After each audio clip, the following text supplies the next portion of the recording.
Pues Diego, tú dirás.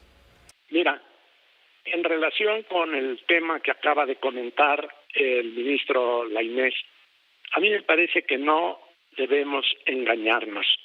El siniestro ataque que lanza el impostor desde Palacio Nacional en contra del Poder Judicial de la Federación tiene principalmente tres causas y tres propósitos.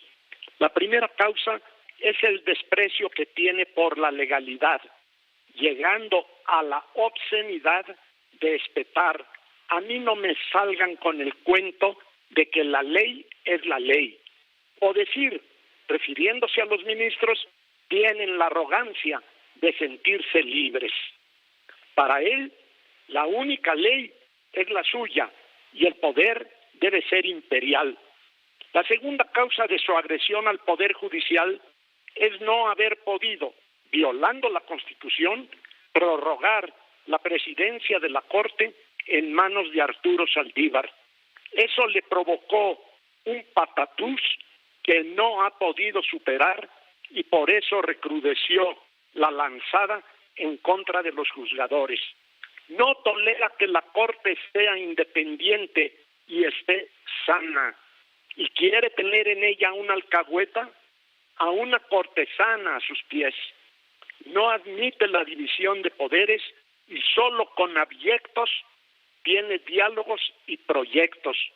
La tercera causa de su encono es que se topó con una mujer que ha mantenido como divisa personal la dignidad y que ha demostrado como juzgadora su valor, su conocimiento del derecho y su irrestricto apego a la Constitución, la ministra Norma Lucía Piña.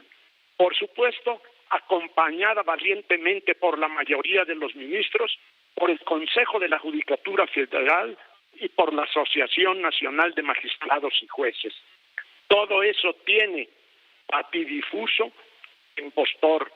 En cuanto a los propósitos de su lanzada contra la Corte y todo el Poder Judicial, se advierten claramente tres. Primero, castigarlos por eso que, repito, la arrogancia de sentirse libres.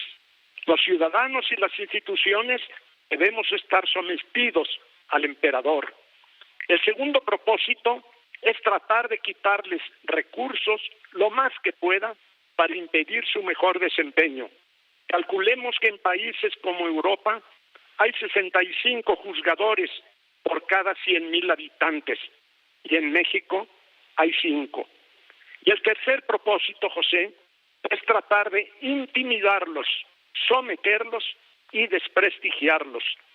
Lo de la extinción de los fideicomisos y la confiscación de esos recursos que benefician a más de 50,000 trabajadores del Poder Judicial es simplemente una bufonada.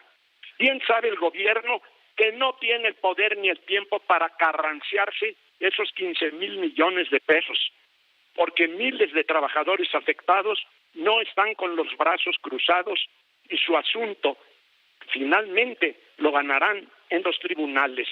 Por último, siguiendo lo que ayer te comentaba aquí en este espacio, María Amparo Casar, si el gobierno necesita esos 15,000 millones, pues que los recupere del saqueo que por ese monto sufrió Segalmex en esta administración, en vez de proteger a los saqueadores en la Secretaría de Gobernación, como lo está haciendo. Lo que sí es verdaderamente desafiante para el Poder Judicial es revertir la difamación incesante en su contra y el considerable daño a su prestigio que esto le causa frente a los justiciables. Bueno, primero una aclaración que entiendo que ya ha circulado también en medios. Estos fideicomisos, ninguno, absolutamente ninguno de estos fideicomisos está destinado o destina un solo peso para las ministras y los ministros. Ninguno. Por su propia normatividad no están hechos para eso, tienen una normatividad interna y ninguno, ni salario, ni prestación de ningún tipo para ministras o ministros. Ahora, entonces, ¿por qué el presidente de la República, Javier, quiere sembrar esto en la opinión pública? No, yo habría que preguntarle a él. Yo no sé si hay un malentendido en cuanto a qué son estos fideicomisos y para qué se destinan. Pues lo que yo te puedo decir es que no se destinan para absolutamente nada, ni una mínima prestación de ministras o ministros. Dice el presidente que es un guardadito y dice el ministro Luis María Aguilar, lo dijo ayer con claridad, no es un guardadito. ¿Con qué nos quedamos? Es correcto, no son guardaditos. A ver, rápidamente voy a tratar de explicar de dónde vienen estos fideicomisos. Estos fideicomisos surgieron al amparo de la anterior ley que regulaba las cuestiones presupuestales, y no la ley vigente. En la época en que se autorizaron se permitía, no sé, a todas las dependencias o entidades, pero en todo caso se permitió al Poder Judicial que con ahorros y economías pudiese constituir estos fideicomisos como una alternativa para fondear contingencias del propio Poder Judicial. Es decir, son totalmente legales, tan es así que son transparentes, que se pueden consultar en las páginas del Consejo de la Judicatura, de la Suprema Corte, han sido auditados las últimas auditorías por la Auditoría Superior, es decir, control externo, en 2019, y verificando ingresos, rendimientos obtenidos y que esos rendimientos obtenidos se incorporen a propio patrimonio y sobre todo que lo que se ha gastado tenga sus justificaciones debidamente soportadas. No nos hizo absolutamente ninguna recomendación. Ahora, ministro, si no se gastaron, perdón la interrupción, si no se gastaron entonces ese dinero, ¿por qué no se regresó a la tesorería de la Federación? No, es lo que te iba a decir. Después, cuando cambia la ley, la actual ley de responsabilidad hacendaria, ya no se permitió que con ahorros o economías estos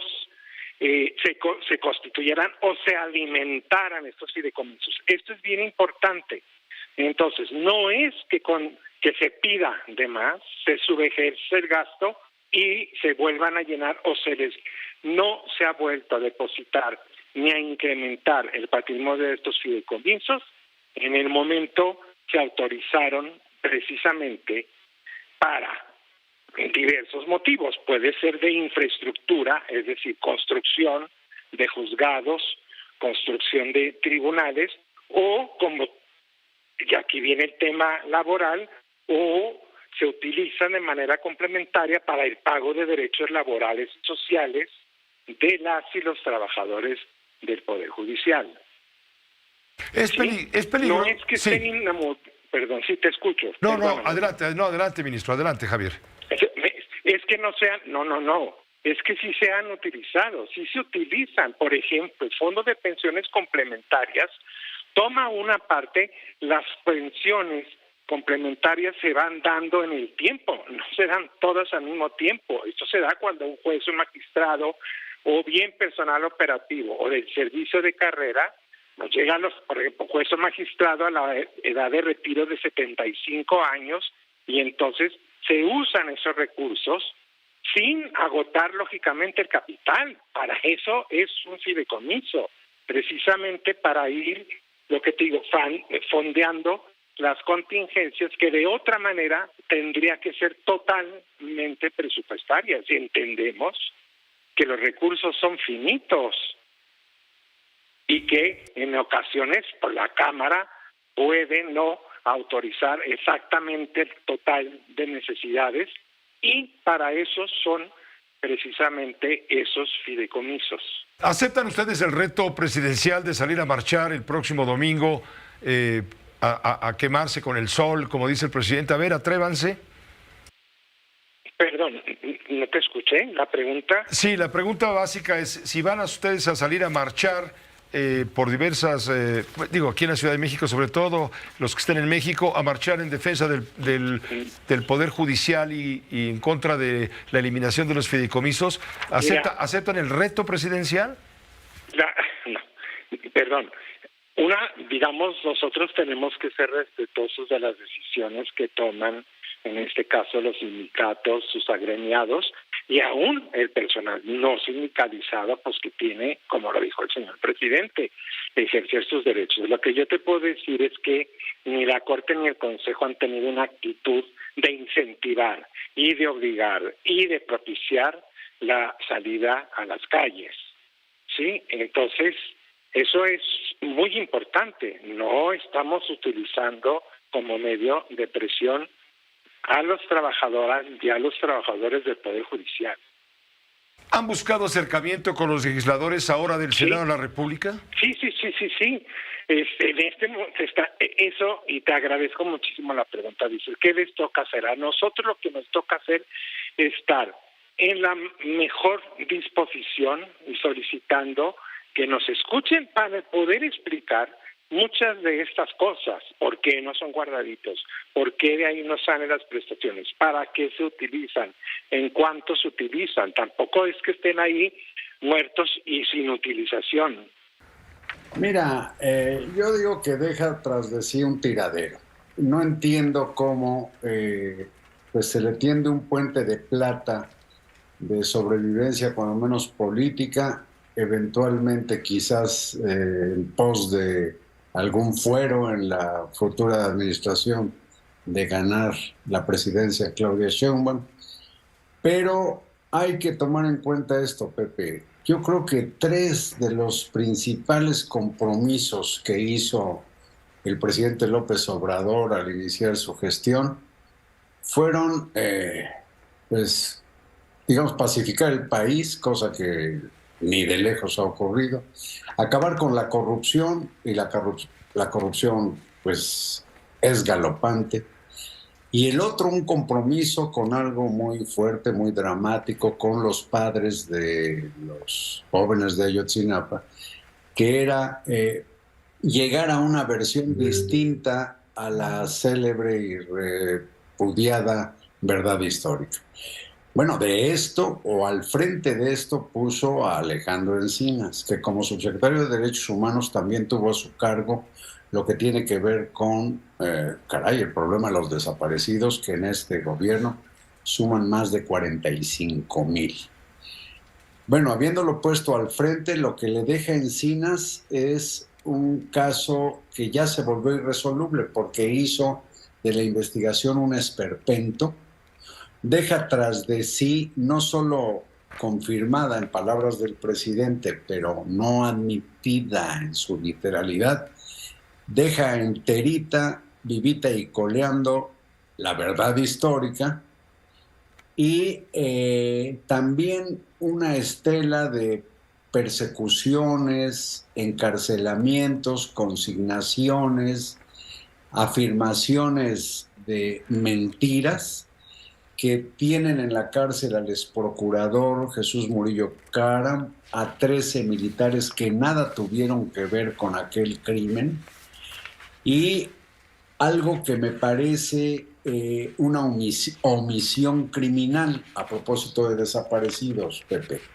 La Comisión Nacional de los Derechos Humanos dejó hace poco más o alrededor de 5 años la recomendación que, por lo visto, Encinas y la Fiscalía General de la República metieron al congelador, de que se enviaran a Innsbruck 114 restos óseos susceptibles de contener ADN para la identificación quizás de uno, de algunos, o con suerte de todos los 40 normalistas que falta por identificar. No lo hizo. En cambio, dio cuenta de que mandó 6 restos encontrados en una cueva, no sé dónde, y que estaban contaminados de guano, de murciélago. ¿Por qué no ha mandado esos 114 restos que recomendó la CNDH antes de que la echara a perder y chatarrizara Rosario Piedra Ibarra? Y junto con el exfiscal especial Omar Gómez Trejo, el exachichincle del GIEI, que ya vimos que el presidente dijo que le mintieron y que han mentido, y que son los que sembraron la patraña del golpe de Estado, pues Encinas se hizo una para, pues no solamente lo que ya enumeré, sino propiciar que quedaran libres como 50 criminales que estaban en la cárcel y que porque no se les hizo la Sí. prueba aquella que le llaman de Estocolmo, pues solo se dijo en taco de lengua que habían sido torturados. Yo pienso, en primer lugar, que el presidente tiene razón cuando habla del desprestigio del Poder Judicial. Creo que hay muchas evidencias de que hay mucha corrupción en el Poder Judicial, fundamentalmente del fuero común, fundamentalmente el Poder Judicial local, que en ocasiones actúa bajo consigna de los gobernadores, que no es absolutamente independiente. Pero yo haría una gran distinción con el Poder Judicial Federal, que me parece que es altamente profesional y en donde creo que la mayoría de los juzgadores son respetables, profesionales y honestos. Pero la pregunta efectivamente es, ¿qué es lo que explica esta actitud tan dura, tan severa del presidente de la República respecto del Poder Judicial y particularmente de la Suprema Corte de Justicia? Yo diría que detrás de esta impugnación a la Corte es porque no es una Corte cortesana. Es decir, el presidente de la República esperaría construir, y a eso se ha dedicado estos últimos 5 años, el país de un solo hombre. Yo creo que si nosotros observamos todas las acciones del jefe del Ejecutivo, han sido acciones tendentes a concentrar el poder, ya que los otros poderes constitucionales, desde luego el legislativo y desde luego el judicial, estén a su servicio. No puede aceptar disonancias, no puede aceptar voces discordantes, porque todo eso altera lo que para él es una misión que le viene del Creador. Es algo que no estoy seguro de haber comentado. Una suerte de iluminación. Sí, Pepe. Hay una experiencia que tuvo lugar hace muchos años cuando López Obrador era presidente del PRI en Tabasco. Y en aquel momento el líder de la Confederación Campesina en el estado de Tabasco lo invitó a un día de campo a orillas del río Grijalva. Y acudió López Obrador. Y estando allí, el líder campesino le dijo, ¿por qué no nos damos un chapuzón? Y decidieron meterse al río. Cuando López Obrador intenta salir, hay una corriente que lo retiene. Hace un segundo intento por salir y de nuevo esa corriente interna lo baja. Y un poco exhausto, casi pensando en que es su última oportunidad para salir a la superficie, invoca a Dios. Y en ese momento logra salir. Ya no se quedó al día de campo, se fue con su madre y su madre lo llevó al templo y le dijo, Andrés Manuel, si Dios te permitió vivir es porque tienes una misión. Y yo creo que aquella experiencia mística en el río Grijalvo tiene mucho que ver con la explicación de este personaje que cree que tiene una misión que le encomendó el Creador. Y en ese sentido, bueno, pues no respeta prácticamente a nadie que no coincida con su proyecto y asume que todas las instancias están comprometidas con apoyar lo que él llama Cuarta Transformación, que en sí mismo, Pepe, es una enorme desmesura, porque cuando habla de Cuarta Transformación se está refiriendo a la primera, que fue la independencia, la segunda, que fue la reforma juarista, la tercera, que fue la revolución, y esto sería la Cuarta Transformación. Yo creo que cualquier persona normal entendería que asumirse a la altura de Hidalgo, de Juárez, de Madero, es una desmesura, es una muestra de egomanía que no es sano. Pero bueno, regresando al tema del recorte a los recursos de los fideicomisos, del Poder Judicial. Yo diría que ¿qué parecería explicar esta decisión? Y yo creo que, en primer lugar, es la idea de mandar el mensaje de no se olviden quién es el que manda. Entonces, el que manda soy yo. En segundo lugar, castigar la insolencia de la Suprema Corte de Justicia de la Nación de cumplir con su responsabilidad, que la responsabilidad de la Corte es preservar la constitucionalidad de los actos y ser un factor de equilibrio con los otros poderes. De contrapeso. Así es. Y luego lo tercero es la posibilidad de utilizar todos esos recursos en sus pensiones sociales.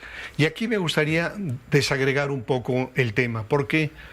Porque desde que inició su gobierno, el presidente nos dijo que bastaba la lucha contra la corrupción para tener los recursos necesarios para la atención de su programa social, de los apoyos a los viejos, a los jóvenes, etcétera.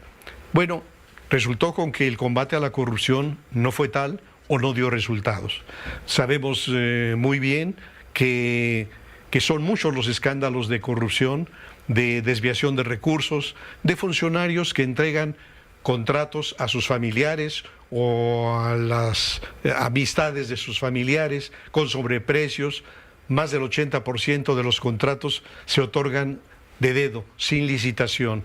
Entonces la corrupción no le funcionó. Y como no le funcionó para tener los recursos necesarios, el siguiente paso fue desaparecer instituciones. Y entonces desapareció ProMéxico, el Consejo Nacional de Promoción Turística, el Instituto del Emprendedor, para utilizar esos recursos para las pensiones sociales. Y tampoco le alcanzó. Lo siguiente fue establecer un programa draconiano de ahorro en administración pública y tampoco le alcanzó.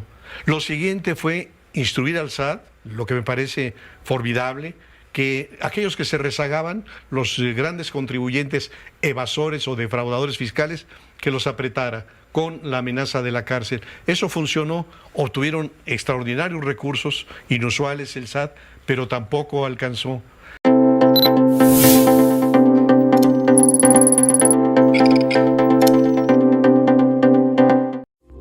Esta fue una producción de Grupo Fórmula. Encuentra más contenido como este en radioformula.mx.